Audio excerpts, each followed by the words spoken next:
இன்னைக்கு நம்ம ace of diamond 45th எபிசோட தான் பார்க்க போறோம். மறக்காம வீடியோக்கு ஒரு லைக் தட்டி விட்டுருங்க. இப்போ ரெண்டாவது செமிஃபைனல்ஸ் நடக்க போகுது. அந்த இனாஷிரோங்கிற ஸ்கூலுக்கும் அதுக்கப்புறம் சக்குரசாவா அப்படிங்கிற இன்னொரு ஸ்கூலுக்கும் கிரவுண்ட்ல இருக்கிற ஏகப்பட்ட ஃபேன்ஸ் அந்த இனாஷிரோவை சப்போர்ட் பண்றதுக்காக தான் அங்க வந்திருப்பாங்களா. ஆனா ரொம்ப முக்கியமா இருக்கிற எல்லாருமே அந்த நருமியாவை தான் சீர பண்ணிட்டு இருப்பாங்க.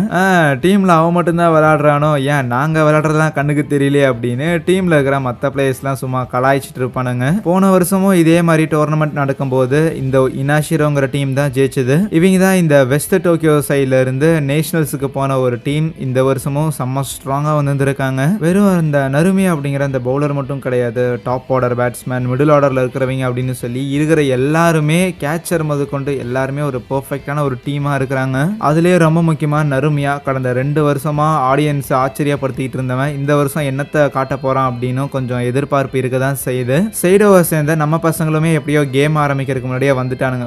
ஓகே எப்படி இவனுங்க தான் ஜெயிக்க போறானுங்க, ஃபைனல்ஸ்ல இவனுங்களை எடுத்து தான் போட்டி போட்டாகணும் அப்படின்னு சொல்லிட்டு ஆர்வமா ஹீரோஸும் பார்த்துக்கிட்டே இருக்கேன். கசியாவோட மைண்ட் ஃபுல்லாமே அந்த நருமியா பையன் மட்டும்தான் இருப்பான். அந்த இனாஷிரோவை தோக்கடிக்கிறது ரொம்பவுமே கஷ்டம் தான். ஆனா அவனுங்களை தோக்கடிக்கிறதுக்கு முதல் படி அந்த இனாரிஷிரோவோட ஏஸான அந்த நருமியாவை நம்ம எப்படியாவது கண்ட்ரோல் பண்ணியாகணும். அவனோட பாலை மட்டும் அடிக்க ஆரம்பிச்சிட்டோம்னா டெஃபினட்டா நம்ம மேட்ச்ல ஜெயிக்கிறதுக்கு 50-50 சான்ஸ் இருக்குதுன்னு நினைப்பான். இந்த ஹோல் ஸ்டேடியமே இனாரிஷிரோவை சப்போர்ட் பண்றானுங்களோ இல்லையோ, ஆனா டெஃபினட்டா அந்த டீம் தான் ஜெயிக்கும் அப்படிங்கிற மாதிரி தான் எல்லாரோட எதிர்பார்ப்பும் இருக்கும்போது அப்படி அந்த இனாரிஷிரோவை எதிர்க்கிறதுக்காக சக்குரசாவா அப்படிங்கிற ஒரு ஸ்கூல் அங்க டகவுட்ஸ்ல வெயிட் பண்ணிட்டு இருக்கானுங்க. எல்லாரும் ஒரு மாதிரி இந்த சீரப்லாம் பார்த்துட்டு சில்லாதான் உட்காந்து இருப்பானுங்க. தோடா நம்ம ஆப்பரன்ஸுக்கு பாரு எவ்வளவு சப்போர்ட்னு. பிளஸ் அந்த சக்குரசாவாவோட கோச் ஒருத்தர் இருப்பார், கொஞ்சம் வயசான ஒரு நபரா இருப்பாரா. இவ்வளவு தூரம் வரைக்கும் நம்ம ரொம்பவுமே கஷ்டப்பட்டு இருந்திருக்கோம், வரலாறு படைக்கணுங்கிற மாதிரி சொல்லுவாரு. ஏன்னா இந்த சக்குரசாவா அப்படிங்கிற இந்த ஒரு ஸ்கூல் இது ஒரு பப்ளிக் ஸ்கூலா இருக்கும், ஒரு கவர்மெண்ட் ஸ்கூலா இருக்கும். இவ்வளவு தூரம் வந்ததே ரொம்ப பெரிய விஷயம். நம்ம ஹீரோஸ் கூட டோர்னமெண்டோட மொதல் மேட்ச்ல ஒரு கவர்மெண்ட் ஸ்கூல் மோதிச்சுல அந்த மாதிரி ஃபெசிலிட்டி இல்லாத ரீசன் கிடையாது, ராதர் எல்லா ஃபெசிலிட்டியும் இருக்கு. ஆனா இந்த ஒரு சக்குரசாவாங்கிற ஸ்கூல் மோஸ்ட்லி அகாடமிக்ஸை மட்டும்தான் ரொம்பவுமே ஃபோக்கஸ் பண்ணுவாங்க. கடந்த 20 வருஷமா டோர்னமெண்ட்ல பார்ட்டிசிபேட் பண்ணி மொதல் மேட்ச்லயே தோத்து வெளில போகிற ஒரு டீமா ஒரு ரெக்கார்டு வச்சிருந்திருப்பாங்க. 20 வருஷமா மொதல் மேட்ச்ல தோக்குற ஒரு டீமுங்கிற ரெக்கார்டு. ஆனா அது எல்லாத்தையும் பிரேக் பண்ணிட்டு இவ்வளவு தூரம் இந்த டீமை கொண்டு வந்ததுக்கான காரணம் அவங்களோட டீமோட கோச் தான். அந்த வயசான கோச் தான் ஒரு ஆக்சுவலி ஒரு ப்ரொஃபஸர் தான். அந்த சக்குரசாவாங்கிற ஸ்கூல் வந்து அகாடமிக்கலி டாப்பரா இருக்குது அப்படிங்கிறங்காட்டியே பெருசா அங்க டீம்ல இருக்கிற பசங்க கூட கொஞ்சம் டைம் ஆயிடுச்சு அப்படின்னா சரி டியூஷன் போகணும், படிக்கணும், டெஸ்ட் இருக்குது, மார்க் எடுக்கணும் அப்படின்னு சொல்லி டீம்ல இருக்கிற பசங்களே அந்த மாதிரியான ஒரு மைண்ட் செட்ல தான் இருப்பாங்க. அந்த ஸ்கூல்ல படிக்கிற பசங்க ஸ்போர்ட்ஸுக்கு எந்த அளவுக்கான ஒரு இம்பார்ட்டன்ஸ் கொடுக்குறாங்க அப்படின்னா கிரவுண்ட்ல வந்து தண்ணி குடிக்கிறதுக்காக பைப்லாம் வச்சிருந்துருப்பாங்க. விளையாண்டுட்டு தண்ணி குடிக்கிற மாதிரி அந்த தண்ணி குடிக்கிற ஏரியாவே ஒரு மாதிரி குப்பையா கிடக்கும். ஏன்னா அதை சுத்தமா யூஸ் பண்றதே கிடையாது. யூஸ் பண்ணா தானே அது கிளீனா இருக்கும். அந்த மாதிரிலாம் அப்படின்னா என்ன அர்த்தம், வேர்வை வரது என்ன, வெறும் தண்ணி குடிக்கிற அளவுக்கு கூட அவனுக்கு பெருசா அவங்க ஸ்போர்ட்ஸ் ஆடுறது இல்லை போல. அப்புறம் அந்த சக்குரசாவோட கோச் அவரே ஒரு ப்ரொஃபஸர் தான், அந்த ஸ்கூல்ல இருக்கிற ஒரு வாத்தியார் தான். அதனாலேயே பசங்களுக்கே இன்ட்ரெஸ்ட் இல்லை இனி என்னத்தை இதை பண்றது அப்படின்னு சொல்லிட்டு பெருசா அதெல்லாம் கண்டுகிட்டு இருந்திருக்க மாட்டாரு. ஆனா இப்படி இருக்கும் போதுதான் 3 வருஷத்துக்கு முன்னாடி ஃபர்ஸ்ட் இயர் பசங்க 3 பேர் வந்திருப்பானுங்க. அவனுங்க மட்டும் எல்லாரும் போனதுக்கு அப்புறம் அங்க தனியா ஆடிட்டு இருந்திருப்பானுங்க. அவனுங்க அப்படி ஆடுறது இந்த கோச்சுக்கு ரொம்பவே பிடிச்சிருந்திருக்கும். அண்ட் இவர் வந்து கோச்சா இருந்தாலும் at the end of the day ஏற்கனவே சொன்ன மாதிரி இவர் வந்து வெறும் ப்ரொஃபஸர் தான். இவருக்கு பெருசா பேஸ்பால் அந்த நாலேஜ் எல்லாம் கிடையாது. ஆனா அந்த பசங்க நம்ம என்னதான் நம்ம ஸ்கூல் வந்து இப்படி டோர்னமெண்ட்ல ஜெயிக்கிற வரலாறுலாம் கிடையாதுனாலும் எல்லா டோர்னமெண்ட்லயும் மறக்காம போய் பார்ட்டிசிபேட் பண்ணி தோத்து போயிடுறோம். ஆனா வாய்ப்பு இருந்துச்சுன்னா கண்டிப்பா நம்ம நேஷனல்ஸ் போனோம்னு வையா, தக்காளி அது வேற லெவலுக்கு இருக்குல்ல அப்படின்னு சொல்லியிருந்திருப்பானுங்களா. இந்த விஷயம் கோச்சை இன்ஸ்பயர் பண்ணியிருந்திருக்கும். இருப்பினும் அதை ஓப்பனாவே கமான் நம்ம நேஷனல்ஸ் போறோம் அப்படின்லாம் சொல்லியிருக்க மாட்டார். ராதர் அது வெறும் ஃபேண்டசிடா, அது வந்து கற்பனையிலே நடக்காத விஷயம், வேணும்னா ட்ரை பண்ணி பார்க்கலாம் அப்படிங்கிற ஒரு ஸ்டேட்ல தான் அவர் இருந்திருப்பாரு. ஆனா அதுக்குன்னு ஏனோ தானோலாம் ட்ரைனிங் கிடையாது. ப்ராப்பரான ட்ரைனிங்கோட அடுத்த ஒரு வருஷத்துல அவங்க தன்னோட முதல் வெற்றியை ஒரு டோர்னமெண்ட்ல பதிவு பண்றானுங்க. அந்த வெற்றி டீமுக்கு ஒரு புதிய நம்பிக்கையை ஒன்று கொடுத்துருக்கு. பிளஸ் ஒவ்வொரு மேட்ச்லயும் பசங்க என்னென்ன தப்பு பண்றாங்க அப்படிங்கறது எல்லாத்தையுமே அந்த கோச் நோட் பண்ணி தலைவன் இந்த வயசுல வந்து இப்போதான் பேஸ்பாலை பத்தி ஒன்று விடாம அக்கு வேற ஆணி வேற ஏகப்பட்ட புத்தகங்கள்லாம் படிச்சுட்டு ப்ராக்டிக்கலா அவரோட ஏஜுக்கு இனிமேலும் பேஸ்பாலை கத்துக்க முடியாது, இருந்தாலும் அவரு கத்துக்கிற நாலேஜை வச்சு பசங்களுக்கு சொல்லி கொடுக்க ஆரம்பிக்கிறார். அவருக்கு பேஸ்பால் ஆட தெரியாது, ஆனா படிச்சு சொல்லி தராரு. அவர் ஒரு ப்ரொஃபஸர் தானே, அவரே வந்து படிச்சு தானே சொல்லி தராரு. அதை ப்ராக்டிக்கலா பசங்க இம்ப்ளிமெண்ட் பண்றாங்க. இருப்பினும் ஒவ்வொரு ட்ரைனிங் செஷன் முடிஞ்சோடனே அவனுங்க அதுல இருந்து என்னென்ன கத்துக்கிட்டானுங்க, என்னென்ன மிஸ்டேக்ஸ் இருக்குதுன்னு சொல்லிட்டு ஏகப்பட்ட நோட் புக்ஸ்ல அசைன்மெண்டா வேற எழுத வச்சிருந்திருப்பாரு. எஸ், ப்ராக்டிக்கலி அவர் ஒரு ப்ரொஃபஸர்.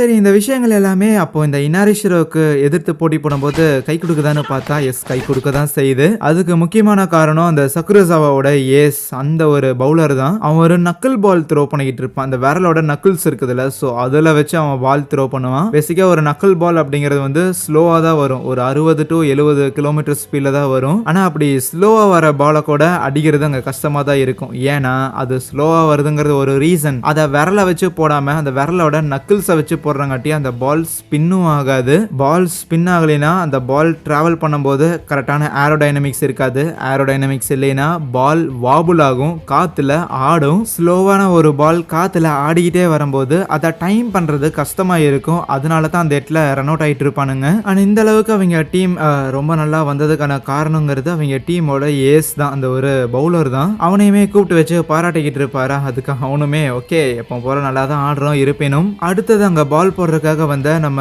நருமியாவை பார்த்து, இன்னைக்கு நம்ம இதுல ஜெயிக்கலன்னு வைங்களேன், நேஷனல்ஸ் போகணும் அப்படிங்கிற நம்மளோட கனவு வெறும் கனவு மட்டும்தான் அப்படின்னு சொல்லக்குள்ள முதல் இன்னிங்ஸ்ல நருமியா பால் போடுறதுக்காக வந்திருக்கானா, பார்த்தா 3 பேட்ஸ்மேனையும் தொடர்ந்து ஸ்ட்ரைக் அவுட் பண்ணி மட்டுமே தோக்கடிச்சிருப்பான். வெறும் 9 பால் போட்டுட்டு ஃபர்ஸ்ட் இன்னிங்ஸை முடிக்கிறான். கிரவுண்டு மொத்தமே சைலண்ட் ஆயிருச்சு.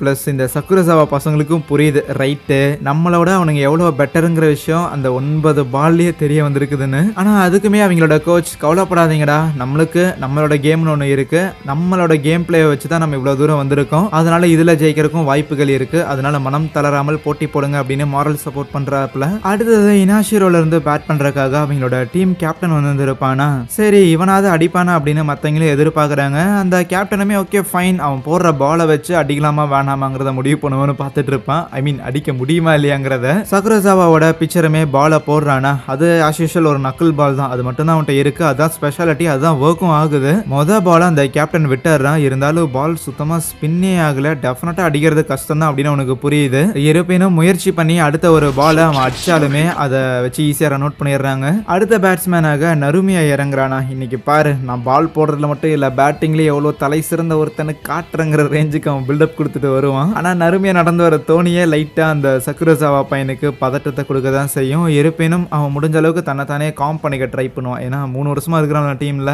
என்னதான் 3 வருஷமா அவன் டீம்ல இருந்திருந்தாலும் ஃபர்ஸ்ட் இயர்ல இவனுக்கு விளையாடுறதுக்கான வாய்ப்புகள்லாம் கிடைச்சது கிடையாது. நம்மள மேட்ச்ல இறக்கி விடணும்னா அதுக்கு நம்மளே தான் நம்மகிட்ட ஏதாவது ஒரு ஸ்பெஷல் டேலண்டை வளர்த்துக்கணும் அப்படின்னு சொல்லி எந்த மாதிரி பால் போடலாம் அப்படின்னு தேடி தேடி கண்டுபிடிச்சது அந்த நக்கிள் பால் அப்படிங்கிற ஒரு விஷயம் இருக்கிறது அவன் ஒரு மேகசைன்ல பார்த்துருப்பான். இது இன்ட்ரெஸ்டிங்கா இருக்கு. ஃபாஸ்ட் பால் மாதிரி பிசிக்கலி நமக்கு அட்வான்டேஜ் எல்லாம் தேவை கிடையாது, ரேதர் ரொம்ப ஒரு அமைதியான மனநிலையில இருந்தா மட்டுமே இந்த நக்கிள் பாலை சரிவர போட முடியும். அப்படின்னா இதை கத்துக்கலான்னு சொல்லிட்டு அவனோட ஃப்ரெண்ட்ஸ் கூட சேர்ந்து அவன் கத்துக்க ஆரம்பிச்சிருந்திருப்பான். முதல்ல பயங்கரமான சொதப்பல் தான் இருப்பினும் அவனோட நண்பர்கள் 2 பேரும் அவனை கலாய்க்காம, நீ போடுறாம அவனை இன்னும் 2-3 வருஷத்துல நம்ம தான் பெரிய கை அப்படின்னு சொல்லி ட்ரெயின் பண்ணிட்டு இவ்வளவு தூரம் வந்திருக்கானுங்க.